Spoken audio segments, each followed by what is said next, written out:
Ngayon ay magtatanim ako ng tomato. Ito yung aking seedling trays. Nilagyan ko na ng potting mixture ang aking seedling. Paglalagyan ko ng mga buto ng tomatoes. Ito ay ang tomato na pang yung mga ginigisa natin na yung hinahalo natin sa panggisa, yung tomato na pang karaniwan lamang. Sinasabi nilang ito yung Tagalog na tomato.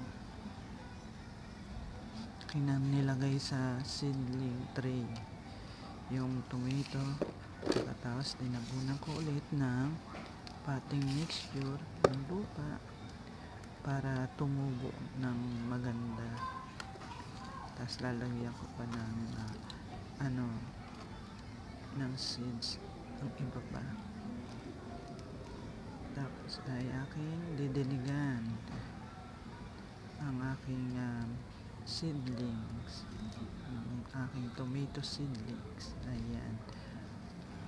Ayan na ang aking tinanim na tomato.